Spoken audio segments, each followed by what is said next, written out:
నమస్కారం, మీ పేరు? నా పేరు దేవరాజు అండి, గుడ్డి దేవరాజు. ఏ ఊరు? ఆంధ్ర వలస.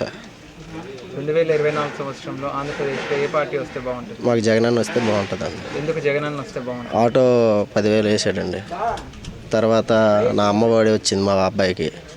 తర్వాత చిన్న చిన్న సమస్యలు ఏదైనా ఒక క్యాస్ట్ ఇన్కమ్ కావాలన్నా, లేదు ఇంటి పని పేపర్ కావాలన్నా, ఇన్నాళ్ళైతే ఎంఆర్ ఆఫీస్కి అవన్నీ తిరిగేవాళ్ళము. అవన్నీ లేకన్నా డైరెక్ట్ సచివాలయంకి చెప్పేసి వాలంటరీ ద్వారా మా ఇంటికి మా కాల్ దగ్గరికి వచ్చేటట్టుగా చేస్తాడు. మాకు అందుకనే జగన్మోహన్ రెడ్డి మాకు కావాలి. గత ప్రభుత్వంలో, చంద్రబాబు నాయుడు ప్రభుత్వంలో ఊరు అదే ఎంఆర్ ఆఫీస్ చుట్టూ ఇవన్నీ తిరిగేవాళ్ళము. అది చేస్తాము, ఇది చేస్తాము, ఊరు ప్రెసిడెంట్లు గట్ట, అరే నువ్వు వెళ్ళిరా పని అయిపోద్ది, అరే చేసేస్తాం లేరా అని ఊర్లల్లో తిప్పించుకొని తర్వాత లాస్ట్కి ఇప్పుడు అవదాట్లేరా తర్వాత అవుద్ది అని చెప్పేవాళ్ళు. ఇప్పుడు అవన్నీ కాకుండా జగన్మోహన్ రెడ్డి ఒక వాలంటరీ ద్వారా మా ఇంటి దగ్గరికి రేషన్ బియ్యం అన్నీ పంపించి చాలా చక్కగా చేశాడు. కాబట్టి మాకు జగనన్నే కావాలి. మేము సిద్ధంగా ఉన్నాం. ఫైనల్గా మీ ఓటు ఎవరికి? జగనన్నకే మేము సిద్ధంగా ఉన్నాం. ఇప్పుడు ఓట్లయితే ఇప్పుడు సిద్ధంగా ఉన్నాం వేయడానికి. అది